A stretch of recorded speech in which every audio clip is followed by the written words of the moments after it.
Hi, everyone. This is Dr. Sherrill Sellman, and welcome to the Love Code. Gee, it's great to be with you because not only do I have a fantastic guest for you today, but it's so inspirational to have these conversations. And I know I am inspired from the conversations that I have every week on the show. And I trust everyone listening is also inspired because that's really the purpose of the Love Code. The Love Code is a show dedicated to upliftment, to transformation, to returning us to the power of our heart, to compassion, to gratitude, and to truly evolve into the great potential that we all have in our unlimited self. So it's just a delight and a pleasure and an honor to have all of you joining me today for another inspirational episode, and I trust you it will be an inspirational episode because we are talking today with Jerry Sargent. He is calling in from the UK, and what an amazing man and what an amazing journey he's been on. So we're going to be exploring angels, extraterrestrials, and healing with my guest today, Jerry Sargent. And if that doesn't pique your interest, I don't know what will. So stay tuned and get ready for an amazing conversation. You know, before we jump into things, I do want to remind everyone that if you would like to get the archives from this show, then you've got two choices. You can either go to my website, which is drsherrillsellman.com, and just opt into my newsletter, be part of my community, or you can like me over on my Facebook page, which happens to be, get ready for this, What Women Must Know. I'm going to repeat that because you probably weren't expecting it. What Women Must Know, which happens to be the name of the other podcast that I do on Progressive Radio Network every Thursday at 4 p.m. So if you'd like to get to both of those programs, which I hope you will because they both have fantastic inspirational conversations for healing, for expansion, for transformation, then that's all you have to do. Just like me over at What Women Must Know or opt in to drsherrillsellman.com. So let's talk to my guest, Jerry Sargent, and a little bit about Jerry. He is known as the Facilitator, is the founder of Star Magic Healing, a powerful motivational speaker, an international best-selling author, and is world-renowned for healing people, creating rapid shifts within them, and transforming their lives on the mental, physical, emotional, and spiritual planes. Jerry himself understands transformation at the deepest level and knows about setting oneself free after living a life fit for a Hollywood movie, being a drug addict from a young age and walking a different path, which led to a life of crime and mixing with some of the world's most dangerous criminals, to knowing a life where love and compassion are at the heart of Jerry's world.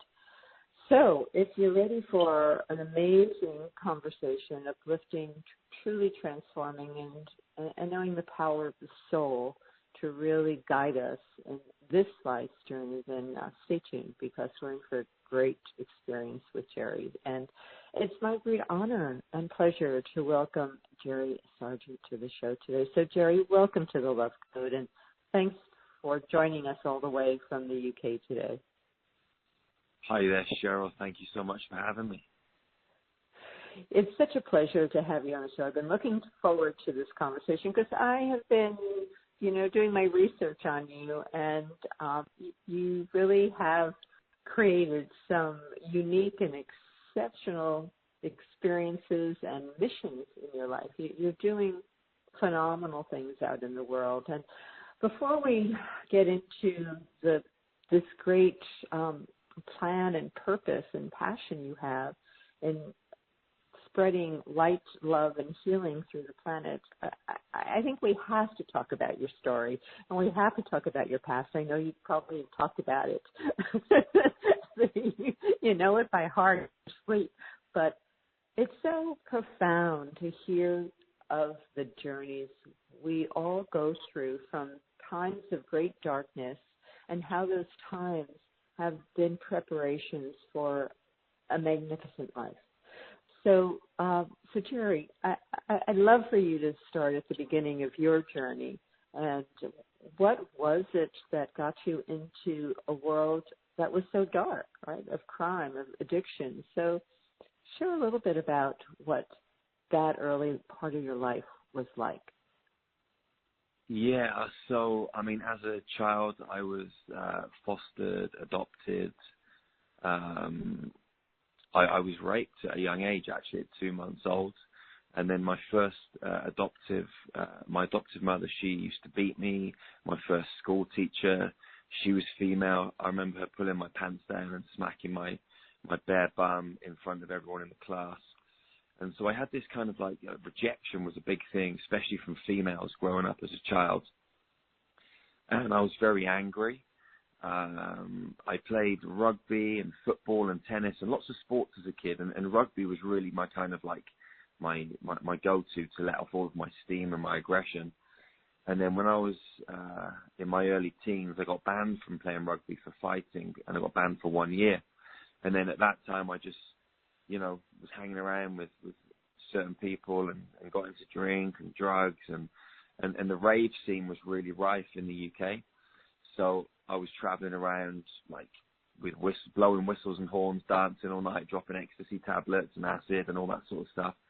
And I was having a great time. It was wild. And that was for a few years. And then a couple of my friends died, one in a car accident on the way back from a party, and then another one from a heroin overdose. And I was around sort of 16, 17 years old. And I thought, at that time, like, I've got to change what's happening in my world, because, the same thing might happen to me. So I decided to get a job. And I got a job at a local ice cream factory. And my plan was to save up money for a year and then just buy an old camper van and go traveling around Europe. And so I did that. I got a job, saved up some money, bought an old camper van. And then the night before I was going to leave, it was actually my girlfriend and I that were going to go traveling. The night before we were going to leave, we were in the pub having a couple of drinks with our friends. And this guy walked into the pub. And we'd never met him before, never seen him before in our lives. And he just walked up to us and he said, "I hear that you're going traveling." And we said, yeah, we're going tomorrow. He said, "Don't go." He said, "Don't go." He said, "Take this name and this number, go to Tenerife in the Canary Islands and call this guy." He said, "You'll earn at least £300 a week and you'll get free accommodation." And he just handed us a piece of paper, and there was a telephone number, a mobile number, and a guy called Chris. So we didn't even know where Tenerife was. So we looked it up on the map. We realized it was going to be hot. So for some reason, we just sold the van the next day. We bought 2 one-way tickets to Tenerife, and we phoned this guy when we got there. And it turned out that he worked for this criminal organization. And it was a big criminal organization. And we kind of got thrown into the fire, out of the frying pan into the fire. So I was surrounded by, criminals from all over the world doing many different things. So I started off selling timeshare, and then got into drugs and then guns and various different things, and then got into like high-level bank fraud. So I was doing that for several years, and to be honest with you, I absolutely loved it because I was young, I was earning loads of money. I just thought that the whole world was mine. My ego was in full flow, and I was buying cars and watches and designer suits, and I just thought, this is the rest of my life, And then I met my future wife-to-be, and our daughter was born, Alea. She was born in Tenerife in the Canary Islands. And then around that sort of time when Alea was born, there was a lot of like turf warfare on the streets and stuff, and people were dying, and people going to prison, and people getting murdered and things like that. And I was like, I don't really want to be in this environment with my new daughter. So my wife was from Romania. When she left Romania, she didn't have a passport, so she kind of sneaked out of the country. So when our daughter Alea was born, we couldn't get her a passport. I couldn't get Laura a passport either, so I had to smuggle Laura and Alea back into England so we could get married. So we got back to England, got married, and then I started a property business with some friends. And then everything was kind of cool for a couple of years, and then the business went like tipped up, and we lost everything. We went from earning millions to being minus, owing the bank's money. By then, Josh, my son, was born. We got kicked out of our home, and we're on the streets, and with I had a wife and 2 kids. And so I decided I need to go back to selling drugs. I need to go back to my criminal ways. So that's exactly what I did, because it was the fastest way to kind of get myself, my head above water again.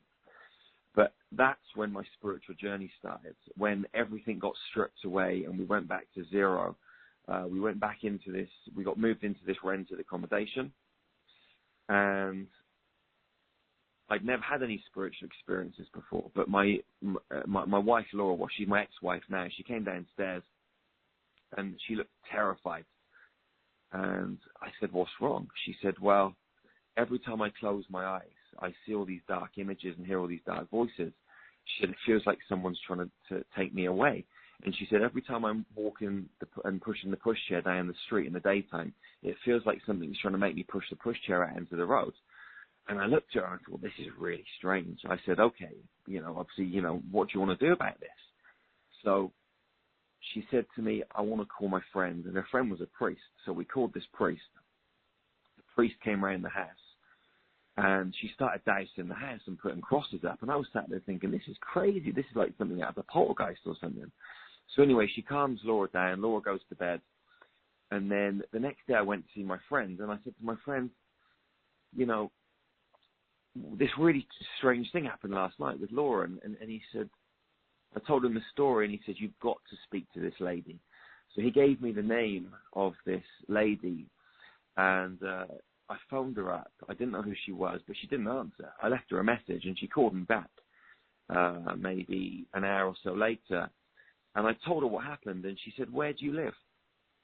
And I said, "Well, I live at 316 Richmond Road." And she said, "Hold on a minute." So the phone went quiet, and then she said, "Have you been knocking some walls down?" I said, "Well, we actually rent the property, but you can clearly see that the previous owner has built an extension." She said, "Yeah, you've got an angry old man in your house." I said, "What do you mean we've got an angry old man?" She said, "Yeah, you've got an angry old man." I said, "Okay, let's say there is an angry old man in the house." I said, what am I going to do about it?" She said, "Oh, I'll get rid of him for you." I said, "Brilliant. When can you come down?" And we lived in London. She was living in a place in the West Country in England, like say 3-hour drive. She said, "Well, I don't need to come down to London. I can do it from here." So I'm thinking to myself, this is just getting weirder and stranger. So anyway, I went home, put the phone down, went home. I spoke to Laura, and I said, "Listen, I spoke to this lady today, and she told me this, I told her about what happened last night, and she reckons there's an angry old man in the house." And Laura turned around to me and said, "Yeah, I know, I've seen him." And I thought, right, you're telling me there's an angry old man in the house. This lady's telling me there's an angry old man. You've never met each other. You've got no common friends. There's got to be some kind of element to truth to this. So I phoned the lady back up. I said, "I don't know what you do, but I need to come and see you. I'm really curious. When I get a bee in my bonnet, I need to find everything out about it." So I phoned her back up. I went up to see her. And she had a past life regression business, and it turned out that she worked for Scotland Yard in the psychic division, solving crimes and murders with her psychic abilities. So I went up and I got regressed into this past life, and I was hooked. And so I said to her, "I want to come and see you again." So I ended up going to see her like 3 times a week for a few years, and she taught me how to remote view, how to bring my light out of my body and travel, how to access past lives, parallel dimensions, all this sort of stuff. Now, at the same time as meeting her, we flew back to Romania, because obviously I'd got married to Laura in England, but we had to go and get her documents sorted in Romania. Now, when we went over there, we were traveling back to the airport, and I was in a taxi. Laura and the kids were in the back, and it was really early in the morning.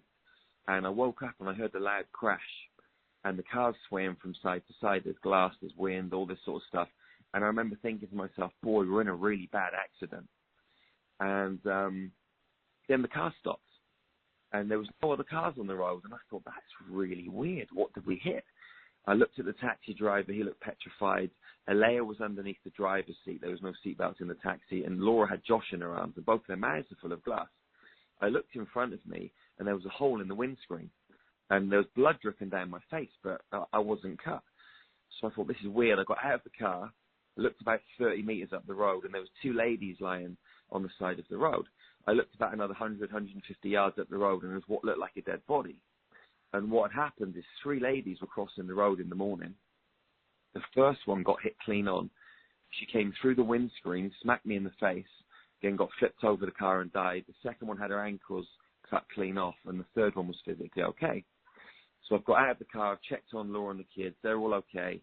A guy had come out from a nearby factory. He was on the phone. I thought, there's nothing I can do. Her ankles are just cut on the floor. And the other lady was screaming. So I've walked up the road to what looked like this dead body. I've got closer and closer. I got within about 10 meters, and I saw this energy source like hovering above her body. And I'm shaking my head like, come on, get out of my head. Like, in a way, I was like, is it real? I don't really want to see it. Like, what is it?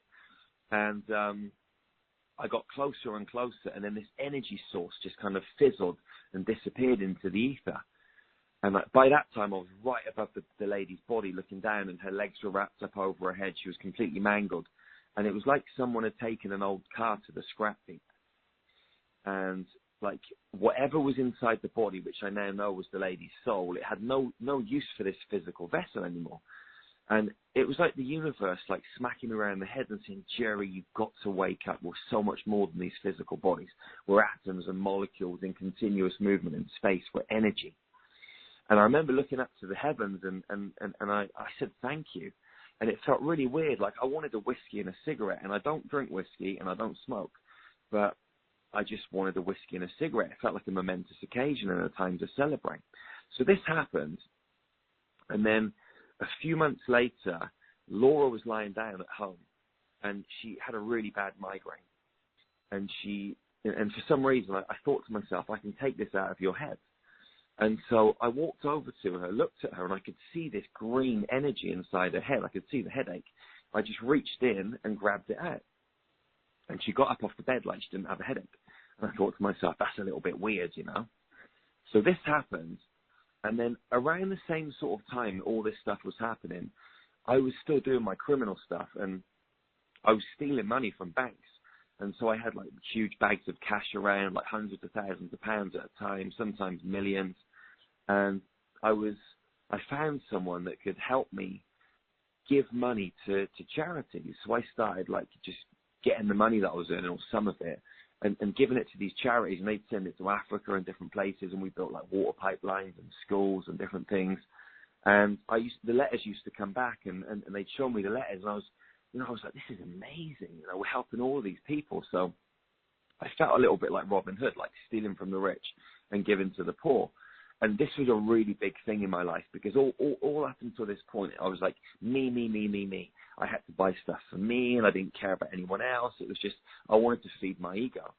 So this started to change me. I started to give back to humanity, and I could do it anonymously. So it was really cool. I could steal money and just give it, and no one knew about it. So this happened. And all of the time that was changing me on this real subtle level that I didn't really realize until a little bit later on. So we had this experience with Laura with a headache, and then we moved to New Zealand. I was looking into the Matrix Institute in America, and they showed me like a future map of the world. There was going to be these tectonic plate shifts and all this sort of stuff, and, you know, around 2012. So in 2009, we actually moved to New Zealand. But there's one more piece of the story that's really important, because when we were looking in to move into New Zealand, me and my friends, we found a talk that was taking place in a place called Basingstoke, about 40 minutes outside London. So we went to this talk, and we sat down in this guy's front room. It's like an old dated bungalow. And the guy's given a talk on 2012, the end of the Mayan calendar, all this sort of stuff. And we were quite green, you know. We didn't really understand this stuff. We were exploring. And this guy's given a talk, and I remember asking him a question, and it was a little bit contradictory. And I wasn't trying to be rude or anything. I was just curious. But he stopped and he looked at me, and he held my stare, and then his face disappeared, and his face turned to a green lizard. And I'm sat there looking at him thinking, holy crap. You know, like I'm trying to look like cool as a cucumber on the outside, but on the inside I'm thinking, what the heck is going on? But I'd never seen anything like this. So he held my stare, which seemed like an eternity, but it was probably like 6, 7, or 8 seconds. And then his face just came back to a human face again, and he carried on talking. And later on that evening, after my friend dropped me home, I was in the shower, and a picture of this old guy came into my head. And again, I'm shaking my head, trying to get him out of my head, and he wouldn't go. And he said, "My name's James." And I'm like, "Okay, who are you?" He said, "Well, I'm one of your spirit guides. I need to let you know that guy you met earlier is trying to psychically attack you and your friends. I'm here to help you." So I got out of the shower, got dressed, went downstairs, and sat for an hour and talked to him. And that was the first time I'd kind of met a spirit guide and had an encounter with, a kind of extraterrestrial being in human form. But we ended up moving to New Zealand. And when I moved to New Zealand, a friend of mine had a really serious car accident. And the doctors had said to her, you might not ever walk again. You're going to be in hospital for at least a year. Like her car had gone head on into a Range Rover. The gear stick had gone through her leg. Her legs were smashed, her hips, her ribs, everything. So anyway, her partner phoned me up and said, "Jerry, can you help?" And I was like, "How am I going to help? I'm in New Zealand. She's in England." But my intuition said, just go and lie on the bed. Get some crystals, put them on your chakras and lie down. So I did that. And all of a sudden, I was in a hospital room. And all of this light and energy started pouring out of my hands. And I just knew what to do. I started putting her body back together mentally. And I did this every day for a couple of weeks. And then she walked out of hospital in 12 weeks on a Zimmer frame. And I was thinking to myself, did I do something? Didn't I do something? It's just my crazy, crazy imagination. But when she came out of hospital, she phoned me up and she said, "Jerry, I woke up one night, looked at the side of my bed and said, 'What are you doing here?'" Like, she saw me in a hospital room, exactly where I'd imagined myself. So I realized that there's much more to imagination than what we're taught at school. It's not something you make up. It's something that's real, that's happening in another quantum space. Then around this sort of time, in New Zealand, I met this old guy called Michael, who became a real dear friend of mine. And he taught me how to meditate. I'd never meditated up until this point. And he had a pyramid in his garden. So I used to go and sit in this copper pyramid every day. And I had some crazy experiences in there. And he taught me how to meditate with my eyes open. And one day I'm sat there, and my feet turned to balls of fire. There's flames like burning on my feet. And then Jesus appeared in front of me. And he said, "Jerry, you can walk anywhere you want to go. Just don't be scared."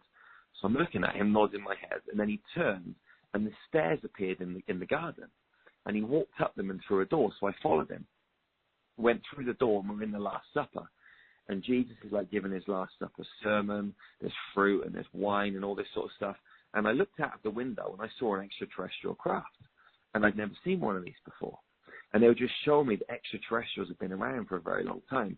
So I had this experience, walked back out, down the steps, back into my meditation. And then 2 weeks later, I'm meditating in the garden again.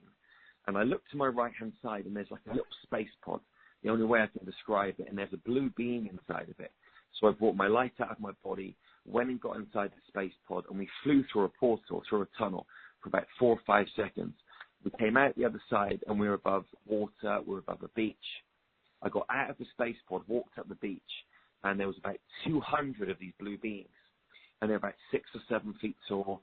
They had no clothes on. They were androgynous. They weren't male or female. And they hugged me. And when they hugged me, the emotion, the love that I felt was just absolutely out of this world, something that I've never experienced in human form. And it really felt like I was going home. And I knew that I was an Alpha Centauri. I knew these beings were Lyran. And I knew that, what food they ate, what their kind of birth cycles were like. I just started downloading all this information. So they hugged me for a little while, and then they let go of the hug, and then they cleared a pathway. And one of them led me up the beach and through this kind of jungle, and we went to this building that was made of lights. And we went into this building, and there was this really old Lyran, like it was like meeting an ancient elder from like a Native American like camp or something. And I was told to kneel down on the floor, and then all this geometry started pouring into my head. And I don't know how long it went on for, but as soon as it finished, 2 of these Lyrans picked me up underneath my arms and frog marched me back to the space pod. They stuck me inside, flew me back through the tunnel, back into the garden, and back into my body. And then nothing else happened for 2 years.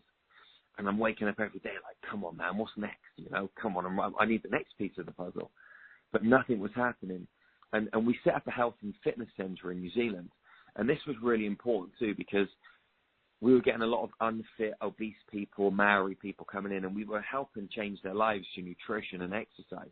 So this was another part of me helping give back to humanity. We started putting on charity fight nights for abused women and this sort of thing, raising money and giving back again.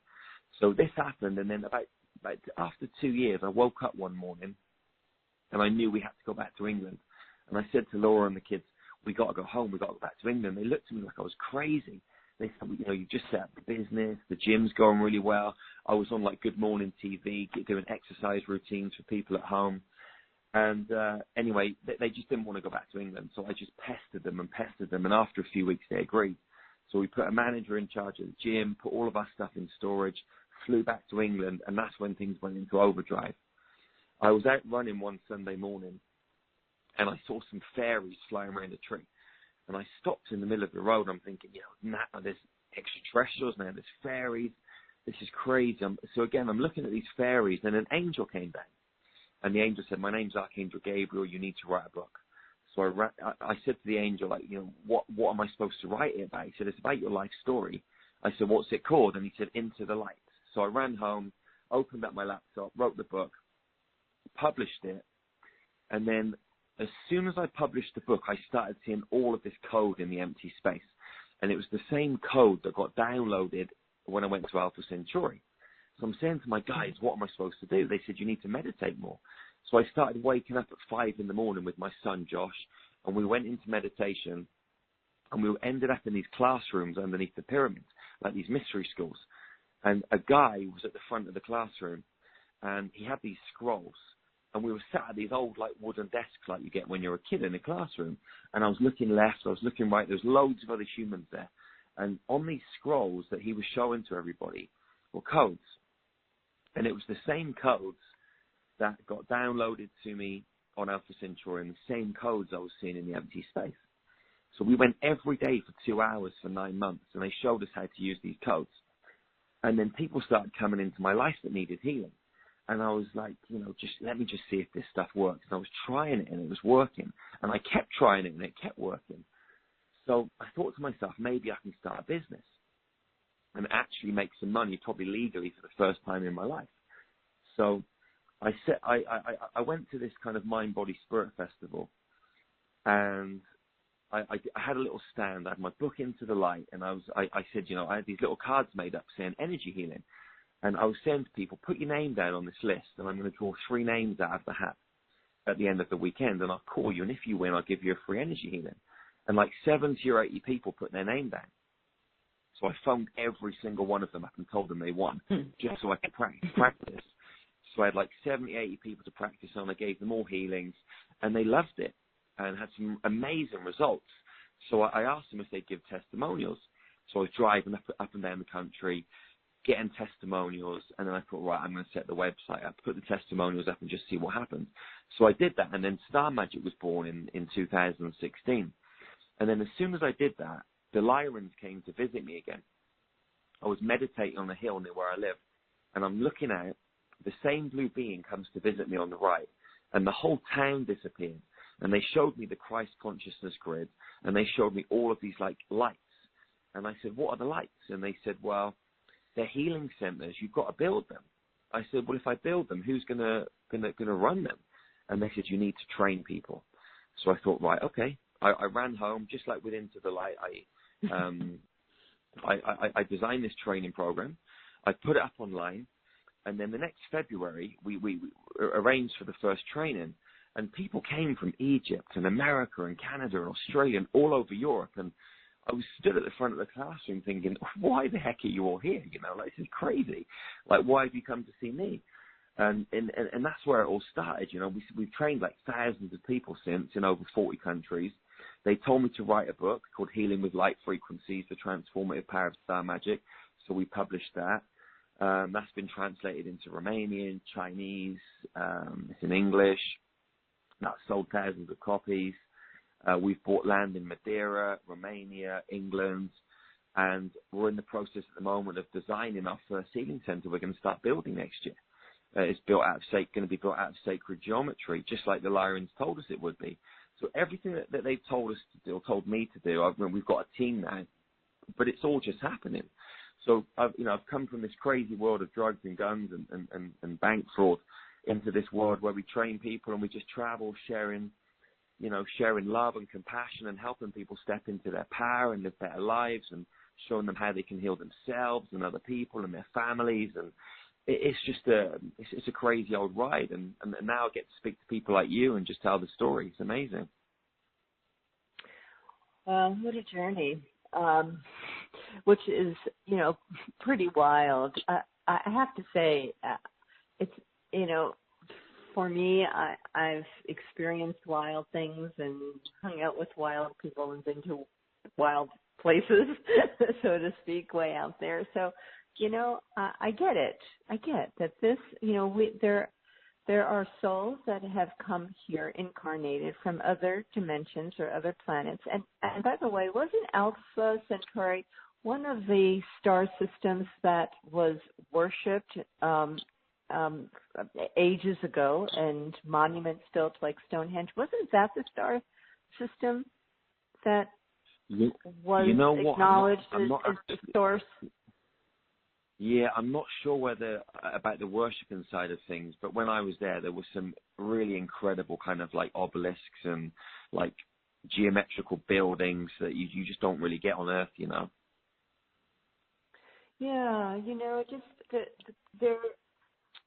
this is such a fascinating conversation, and I am fascinated myself by the ancient origins of this planet, of humanity. I've talked to people like the amazing Michael Cremo. Have you ever come across Michael Cremo? No, I've not. He wrote a book on ancient archaeology? I can't remember, but he was given an assignment to prove that there have been humans here of some sort 1 million years ago, that there were beings on this planet. And it's based on the Hindu wisdom of the cycles of time, that worlds have evolved and we've had golden ages and we're now devolving before we can return. But that there have been so many incredible things happening on this planet that we have never been taught, because it's not the narrative that the system, the power system that exists wants us to know about. They don't want to know about who we truly are, where we've come from, and the connections we have to other civilizations from other dimensions and other planets. Who seeded this planet? Who seeded all the wisdoms and the knowledge? Those geometric forms you were given. That's the language.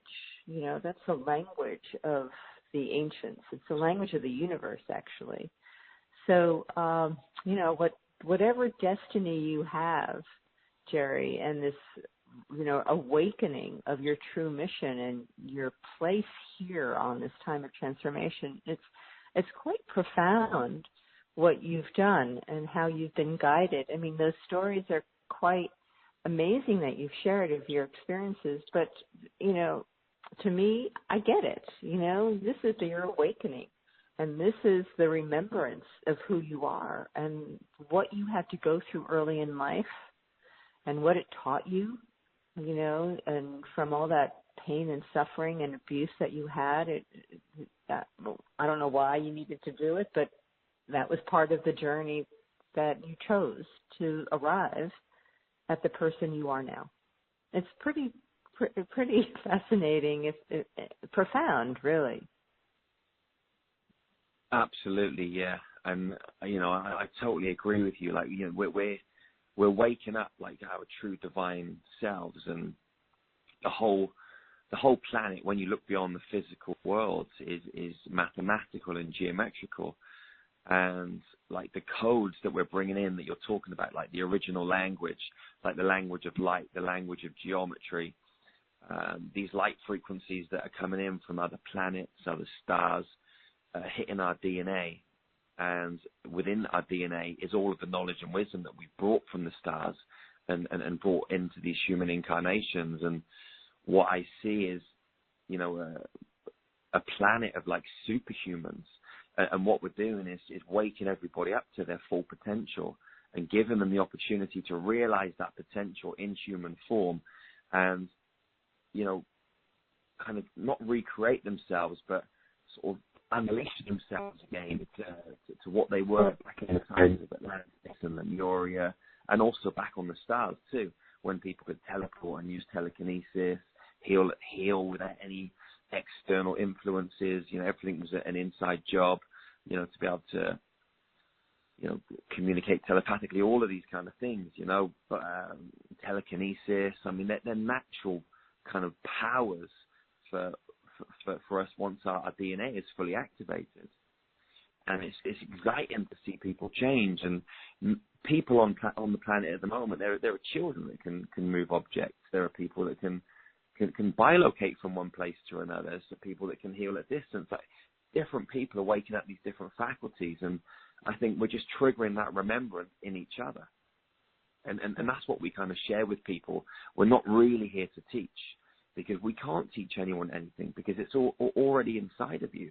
We just can help you remember what you already know. And I think that's the beauty, that we're all just working as like a big human family to mirror back to each other the lessons and you know, what it is that we need to know and to see, to take that journey of the cosmic heart, which is a brave journey, and realize our potential. I just think it's beautiful.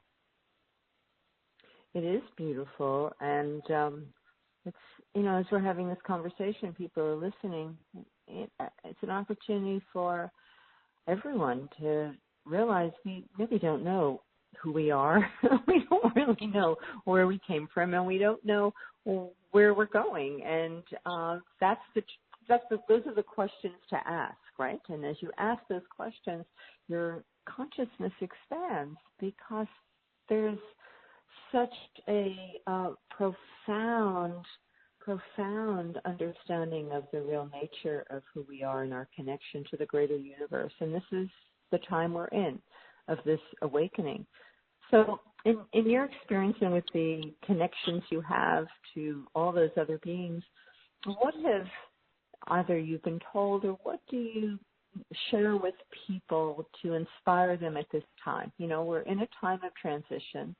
There's a lot of fear, obviously, being generated on the planet as we move into this phase, it seems, where the tyranny, the plan that to control humanity is being activated, such as what's happening in Canada in the moment.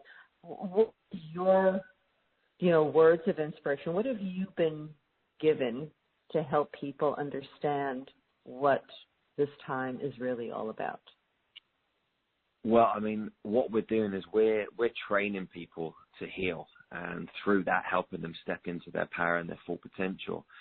So we're showing people how they can heal at distance and hands-on, but healing at distance because it opens you up to a much bigger market to help more people. So, I mean, in a nutshell, how we work with Star Magic, imagine you've got a website, okay, and the website is green and you want to change it to yellow. So you go into the back end of the system and you change the coding. You change the coding, and then it changes from green to yellow on the front end. Now, a human being has a body and a brain, and the body and brain is like a biological computer, and the biological computer is plugged into the internet, and also information streams on hard drives and USB sticks, which are like past and future lives and present day reality experiences. So what we do is we show people how to tap the quantum fields and change the data streams within the quantum field to create real-time healing in this physical now space, like immediately or within days. So if someone has a tumor or eyesight issues or a bad arm or a broken hip or whatever it may be, there's going to be a cause, because the body is a communication device. Like every body part means something. So The hips are about direction, the knees are about support, the brain is about control, the liver is about what it stores like guilt and anger. So what happens is we go into the quantum fields and we change the data stream. So the data stream from the traumatic experience in a past life or future life or multiple past lives or present day reality experiences, we change that data stream so it can't feed the biological computer anymore. Once it can't feed the biological computer and we change the data stream, the physical symptom clears up. So that's how we're working with Star Magic. And at the same time, you know, for me, it's about getting people to realize their sovereignty and to realize that they truly can play the game of life to their own rules. And it's about stepping outside of this systematic structure. And I think what's happening on the planet at the moment is giving us the perfect doorway to say, you know what, enough is enough. We need to draw a line in the sand. Let's step over that line. Let's get together. Let's unify. Let's start to create communities. Let's start to trade amongst ourselves. Let's exchange healing for potatoes, or let's exchange bananas for a haircut.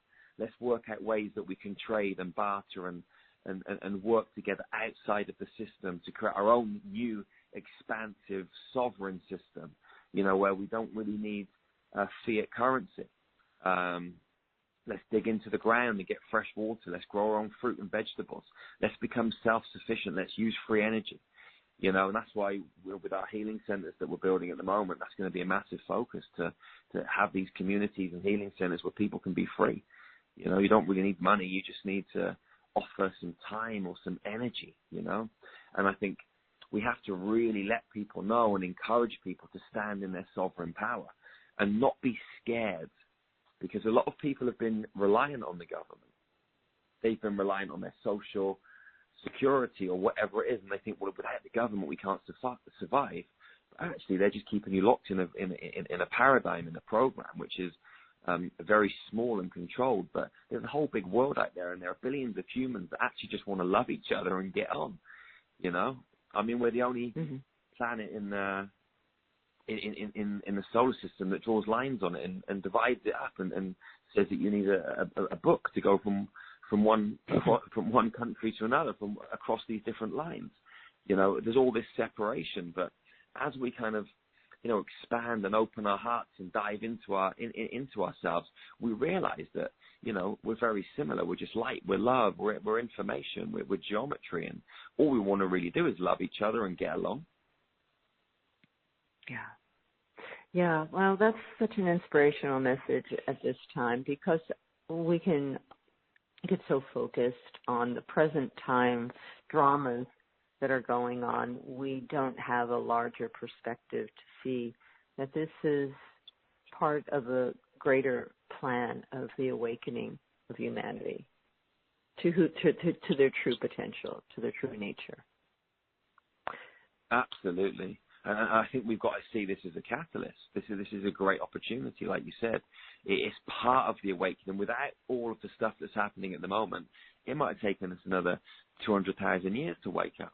But because this is happening, it's right in our face. And especially with the internet now, all of the information is being shared, and the truth is out there.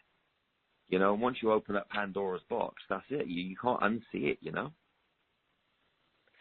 You know, there was a Native American sharing recently a YouTube with a prophecy, and it was an ancient prophecy given to the peoples of the ancient peoples by other beings that came to this planet to teach and educate humanity. And he talked about how the different races, the black, white, red, yellow races, were each given certain missions that they had to have mastery over these elements through their, you know, it is part of their mission, so to speak, and that at a certain time they would all come back together and they would share their wisdoms that they learned mastering the different elements, the fire, the wisdom of the fire and the water, and the earth. And he said this is the time that was prophesized in this teaching, that that humans have the ability, have the potential to go from their animal nature to the true essence of what it is to be a human being, to be a being of light, of love. And, you know, it's a powerful message, isn't it, that, you know, these are prophecies, these are messages, and you've gotten the messages in your way that it's a time for us to live the true potential, which means we're here to be beings of light and beings of love, and to live truly from compassion and love and the infinite potential we all have to create amazing, amazing things. Yeah, I think that's beautiful about what you're saying about the different colored races coming back together, because it feels like right now it's like a uniting of the tribes and the different colored, you know, beings that we are on this planet, all originally seeded from the different, you know, races and species that came from the stars, and we're all bringing that different gene codes, that different quantum mathematical equation that's embedded in all of our DNA, and we're reuniting the tribes together to share and creating like one master code. And this is the key to it all, like the unification, you know, like what you just said is so potent and profound, and yeah, I just in total agreement with that. Yeah, you know, because we're just what this prophecy was saying is that we're just now arriving at a place where we can really become truly human beings. And we've, up until now, operated so much out of our animal nature. You know, I've been watching these different YouTubes. There's a channel that talks about the ancient warriors, and I don't know, I found it somehow. And what's fascinating to me, Jerry, is that the history that has existed for thousands of years has been about war. It's been about war. Yeah. Whatever moment in time, you know, that these ancient cultures existed that have had, you know, great potentials, but there's always been a war going on, being invading others, you know, tens of thousands of people killed in one battle. But this has been going on for eons of time. And, you know, it seems like we've been killing each other over territory and money long enough. You know, I mean, this is the animal nature, right? This territorial part of us that we are healing so we can live in harmony with each other, to live the true potential of the human being. Absolutely, and if you look at it and you go deep into it, like what's playing out on Earth right now is literally just a continuation of what's played out in the stars. Because if you go all the way back, like, you know, billions of years, like 250 plus billions of years, throughout the galactic wars and the deep history in space, you know, there was a falling out between, you know, the Elohim and the Lyran Syrians and the Lyrans and different beings in space, and they kind of created new species and hybrid species like the Anunnaki, and all of those species have just filtered down through our human lineages. And so what was happening in space billions of years ago is still happening on Earth right now. And what we're doing by going into our hearts and starting to expand our consciousness and stepping into our power and realizing the truth is that we're kind of realigning our inner mathematics and stepping out from the frequency of those kind of warmongering beings that we all kind of descend from into those kind of loving and beautiful magical beings, but still with that warrior nature, but not warriors that want to fight each other, warriors that just want to, you know, expand and be strong and fearless and love fiercely and ferociously on this planet and reconnect and step into our power and unify together and dismantle and heal what has been happening for billions and billions of years. Like planet Earth is a really important planet because it's Stargate number 3 and has like Stargate access to multiple grid points around the universe. That's why there's so much war on this planet, because of the stargates and the grid line networks. But we're healing that deep history through space and through this stargate planetary network to realign the grids, to realign the cosmic grids, and it filters from the vortexes of each one of us as human beings, because we're all like mini vortexes of energy, and it filters back up through the grids, back up through the planetary network and the cosmic networks, through the stargates and out into the universe to heal billions of years of war through all of our interactions here on the planet right now. So what we're actually doing is so, so profound and so needed. And we all signed up for this stuff. This is the crazy thing. You know, we all signed up for this stuff, you know, before we incarnated. We knew what we were getting involved in. And we're actually fulfilling our mission right now. And it's awesome. It is awesome. And we did sign up for this time. We are here because we chose to be here at this time. So Jerry, you know, we're coming to the end of the show. So first of all, I want to ask you, are your trainings virtual now? What is the layout, the plan of the healing trainings that you've been doing? How can people learn more, and what are you doing at this point in time?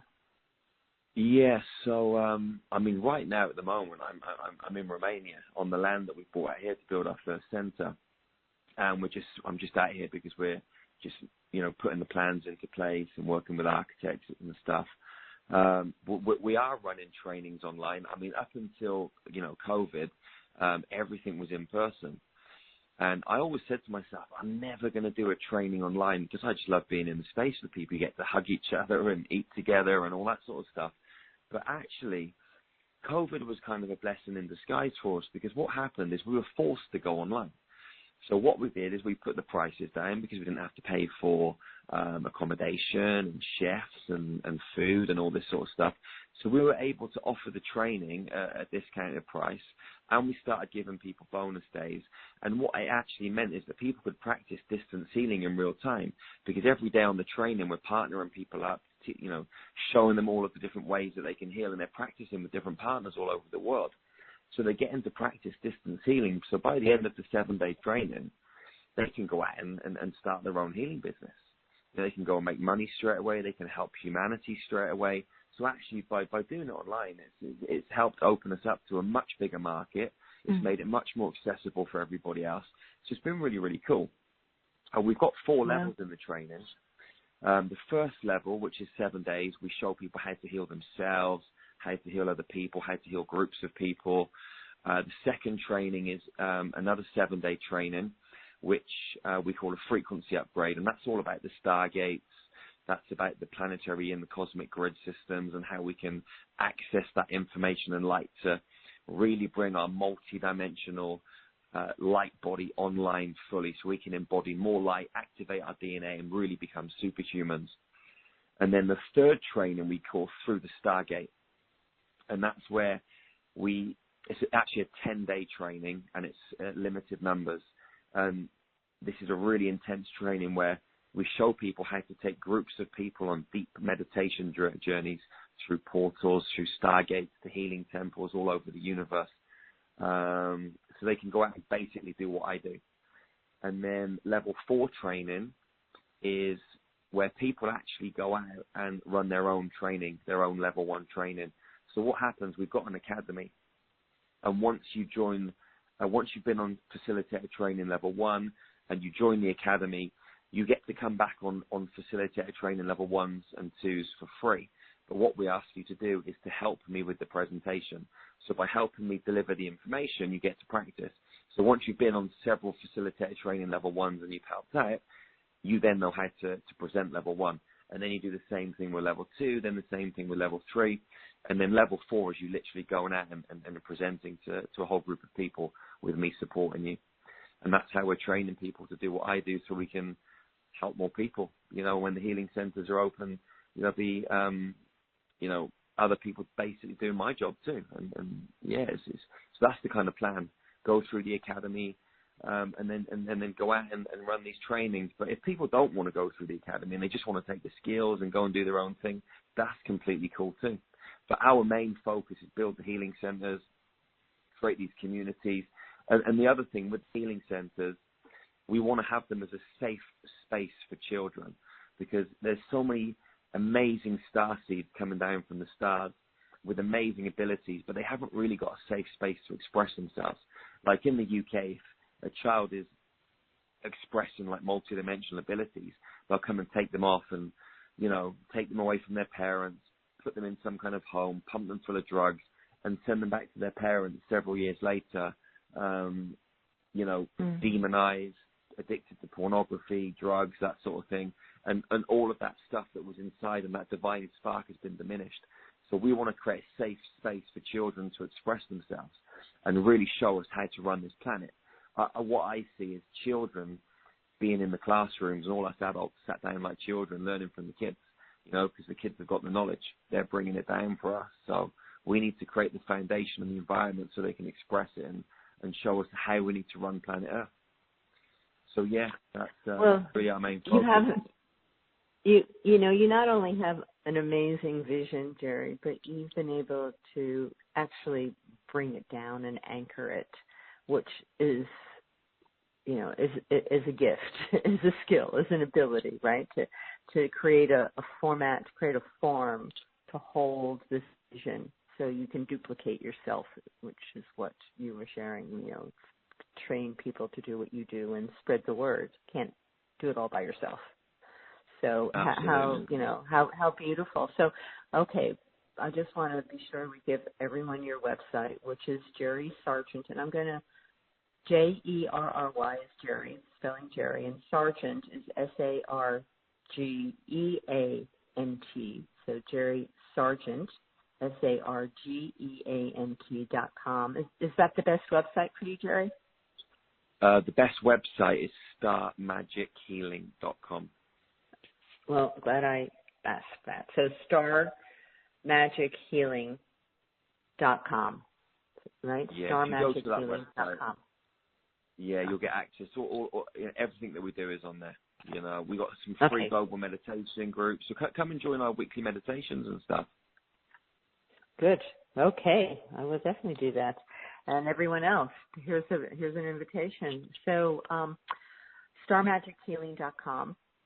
Get access to the free meditations and Jerry's courses, and to learn more, get his books.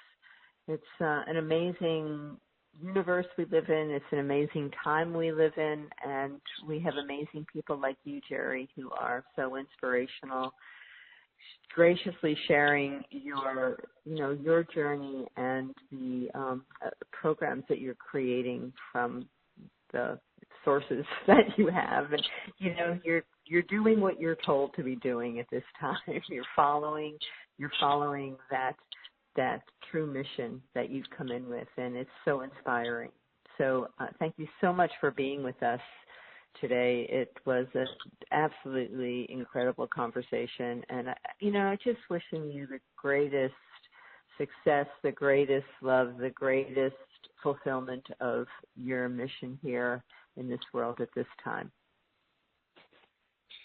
Sherrill, thank you so much for having me. It was an absolute honor and a pleasure, and the same to you. I just wish you all the love, luck, and happiness and magic, in your life and everything that unfolds for you. Just let the divine blessings pour into your life, sister. Thank you. And to all of you listening, that is my prayer and hope and dream and intention for you as well. So, another wonderful conversation with my guest today, Jerry Sargent, starmagichealing.com. And until next week, I'll meet you again. And until then, may your week be filled with love, peace, and harmony. Bye for now.